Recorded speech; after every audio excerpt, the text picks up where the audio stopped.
It's hard for me to see what I even look like here. But anyway, this is just kind of a crazy mishmash of stuff that I have going on that I wanted to share with y'all. It is September 2021, and this is the kind of stuff that I'm working on. First of all, I wanted to share with you. Ooh, I didn't even bring one to show you. Well, I'll be right back. I thought I had one open.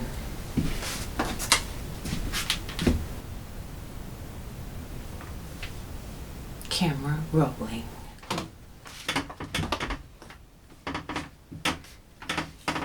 Getting closer, closer now than ever before to making something.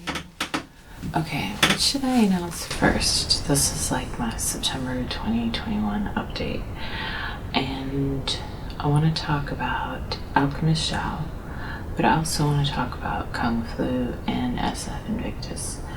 So, I guess let's talk about Kung Flu, because that is coming up in October. So I made Kung Flu for the HBO APA Visionaries contest, and we didn't win, which is fine. I did not expect to win. I expected there to be other teams from around the world making movies with budgets and crews and knowing about it far in advance, whereas we had $75 raised at the time that we started shooting.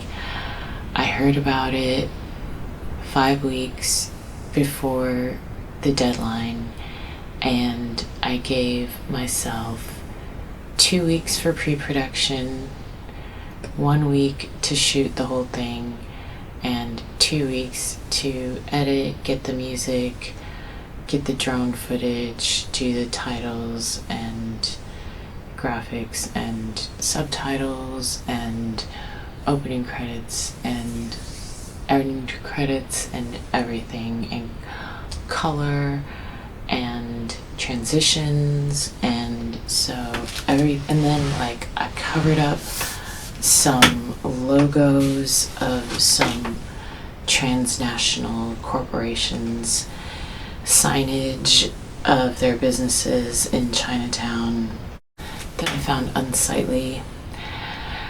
And I might I took the time off a clock, and I might do a little bit more stuff like that. Like I might take one more logo off a building and a logo off of a computer before I put it out there for the festival, which we are premiering. So we entered into 2 festivals and we got into one of them, which I think is fantastic. So we will be premiering October 1st through 10th at the virtual, which means online only, Silicon Valley Asian Pacific Film Festival, which is normally hosted in San Jose, but we are only in the virtual, which is fine for me with COVID and the Delta variant and all of that going on. I'm totally okay with a virtual online film festival. It's based out of San Jose, which is really cool. And so what did we have for going on for Kung Flu? We had these postcards made, these beautiful postcards, which are 100% recycled matte paper, and they feature a pivotal scene from the movie, which has basically become like the show poster for the movie. It's been used as the thumbnail for the festival applications, and then we just ended up using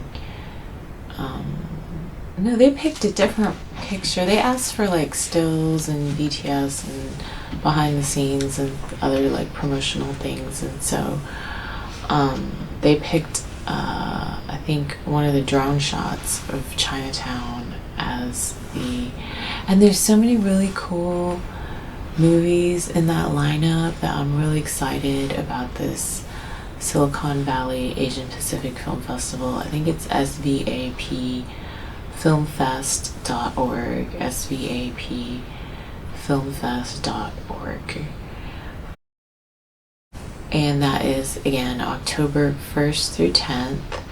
And then on the back it's like, you know, this little spot for your stamp, and then the SF Invictus logo, for us, by us, San Francisco, Yalamu, California, Yalamu, which I might be mispronouncing. If somebody out there is Aloni and can tell me how to pronounce this correctly, please correct me.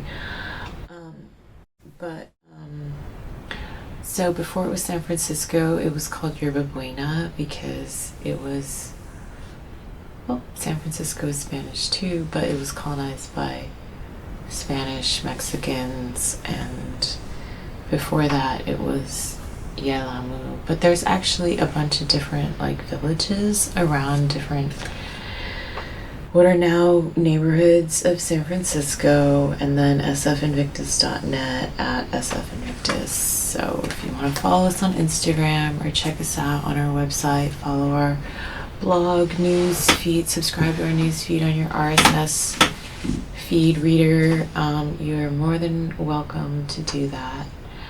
And then we also have this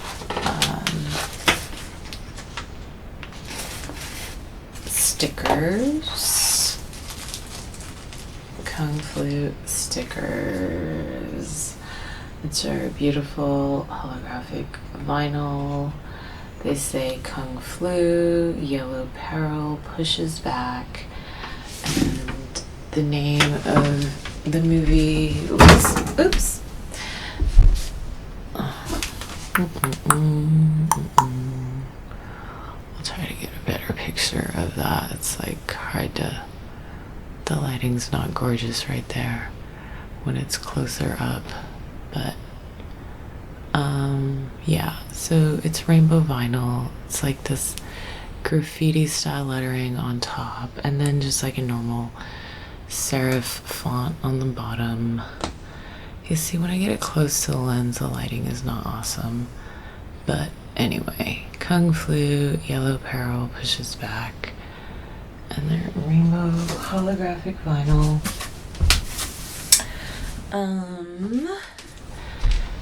So these are going in, we're trying to make like a press kit to send to potential sponsors. Really, I'm not that concerned about reviews because I'm not selling tickets to, well, the festival might be, but I don't think they expect us to sell a whole ton of tickets. And SF Invictus is going to be out there, at least the first 3 episodes of season 1, and so we're trying to get sponsors. We do have that one music video, the Like You music video, which is myself before I had knee surgery. We are trying to get sponsorship interest. So we have, as a proof of concept or sort of a sample of our work, we have the Kung Flu, which is a 15-minute, and honestly I've been thinking about doing a director's cut because I have enough footage and I cut that so tight that some scenes are literally like 3 seconds, 5 seconds, because I was just trying to pack everything into that 15-minute time limit. But everybody seems to have a really short attention span in this information and social media age anyway.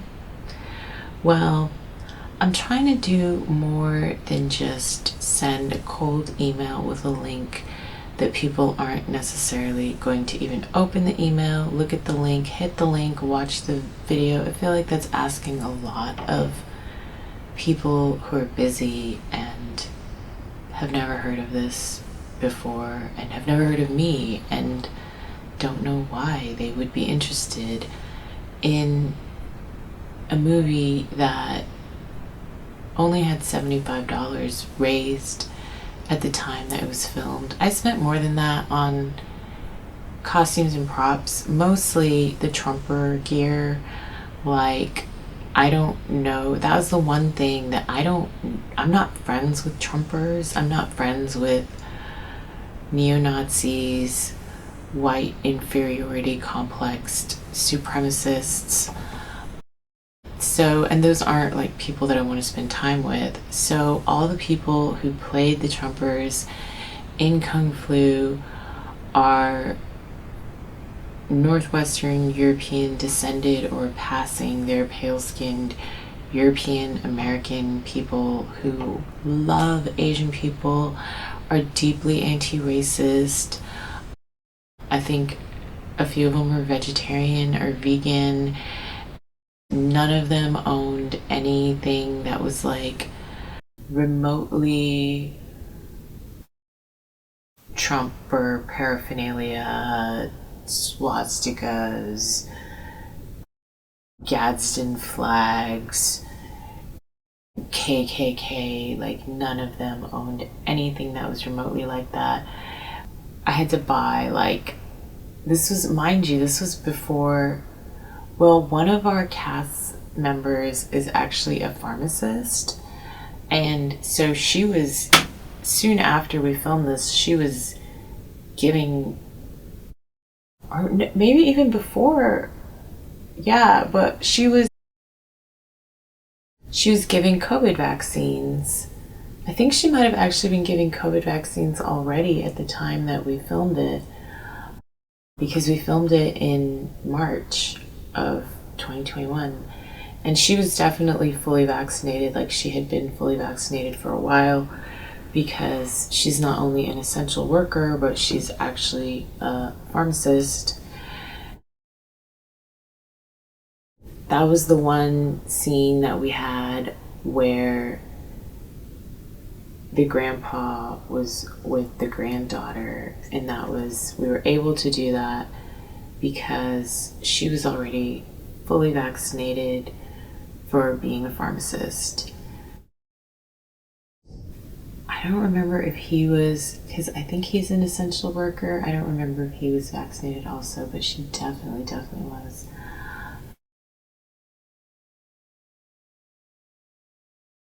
Anyway, I feel like I'm scared to talk about the movie too much before it's completely out, because I don't want to give away too much. But one thing we're doing is, now that it's a standalone thing, I always just try to look on the bright side. So because it's not an HBO release, it's not going to be on HBO Max, and it's not going to be at their festival in Los Angeles, the Asian Film Festival in LA, then we can do whatever we want, for good or for bad. And it kind of like right after, because they were very I think they announced the winners of the HBO thing, or they haven't, I don't know if they've announced like the winners, like who's number 1, 2, and 3. They just announced like the 3 runners up, I guess, or the finalists. Anyway, we're not a finalist, but like I said, I just feel so lucky that we made this thing. We had $75 raised. I think I spent more than $75 just on t-shirts, masks. We didn't end up using the flags, but I did buy flags, and then hats, I think it was. And then I was expecting more people, or I just prepared for more people. I like to be over prepared. I think I spent more than $75 just on that, and then there was like transportation to different sets. Thankfully, I was able to just use all equipment that I already owned, software as a service that I already pay for every month. A couple of the actors gave me rides. Marisa gave me a ride to her house and back to San Francisco. Pat, the grandfather, gave me a ride to his house to film him.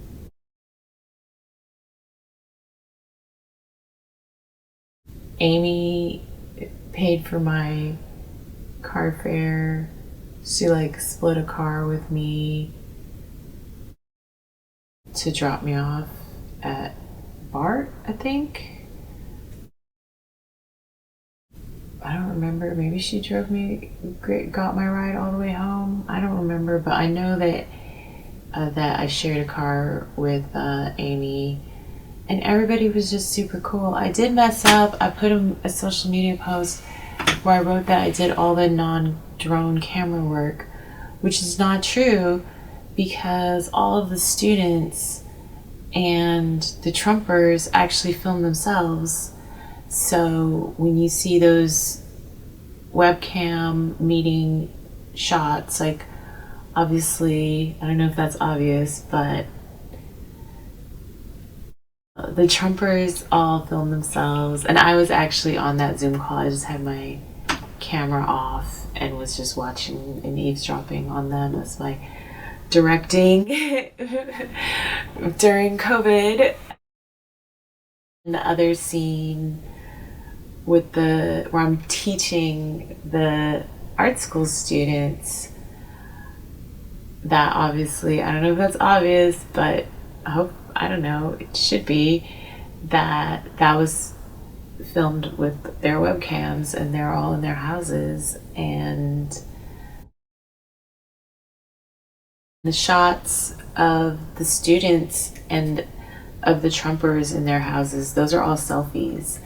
And so that was how we got around, COVID. Basically, filming in COVID was that the only scene that we had where like people were really all together was the one in Chinatown, and we tried to keep people as socially distanced. I think everybody's got masks on. The Trumpers have Trump masks on. And then the only scenes and everybody flaked out on me. Like, I had people who wanted to do sound, I had people who wanted to do camera, I had people who offered to do like editing and graphics and all this stuff. And like, the one thing that anybody did in post was that's it. This guy I'm grateful for anything anybody does for me that I don't pay them, that they just do out of the goodness of their heart for a good cause. So I should maybe even just cut that part out. I'm just going to cut that part out. I had all these people who said that they were going to help do camera or help do sound or post stuff, like editing stuff. Amy, the Iris Chan actress, is an absolute trooper. I'm so grateful for her, because she also is an incredible musician, and she donated that song Unapologetic, which is the title song, and it's bilingual or quadrilingual. It's English, Mandarin, Vietnamese, and Korean or something, I forget. I know she speaks all of those. I don't remember which ones are in the lyrics of the song.